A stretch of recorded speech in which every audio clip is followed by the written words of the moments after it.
Samantala, 400 katao mula sa bayan ng Pahamudin nagtanim ng 1,000 puno na gagawing forest park at water impoundment. Magandang activity yan.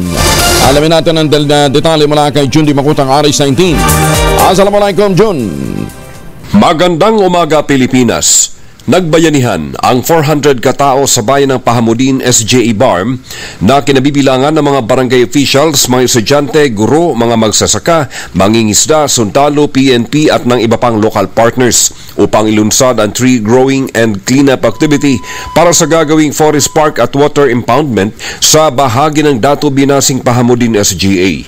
Sa layuning gawing tourist spot ang lugar, 1,000 nara trees ang itinanim sa malawak na bahagi ng gagawing forest park at naghulog din ng fingerlings sa nilinisang bahagi ng marsh at ang lahat na ito'y isang makabuluhang paghahanda, makabuluhang hakbangin na isang simulain para sa isang masagana, mapayapa, pasyalan at busog na pamayanan ng bayan ng Pahamudin sa hinaharap.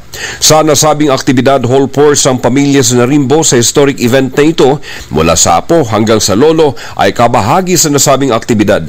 Taos pusong pinasasalamatan ni Attorney Nagib Sinarimbo ang partisipasyon ng SIA Pahamudin Chapter na pinamumunuan ni Nimbo Sinarimbo, Kaptong Talusan, Barangay Chairman Johan Sinarimbo, Magic 8 Barangay Chairman ng Pahamudin, 34th Infantry Battalion, police personnel mula sa 14th Regional Mobile Force Battalion, ganon din ang suporta ni na MTIT MP Rasul J.R. Mitmog at ni MP Amir Mawalil, Baby Anya, First Lady Rosa Lonto Sinarimbo, Ati Ani Adam, Engineer Nash Sinarimbo, Konsi Norhasim Dud Sinarimbo, Kap Gaucho Dakota, Dats Sumlay, RH10 Chairman Tato Sinarimbo at ng SIAP Cotabato Chapter.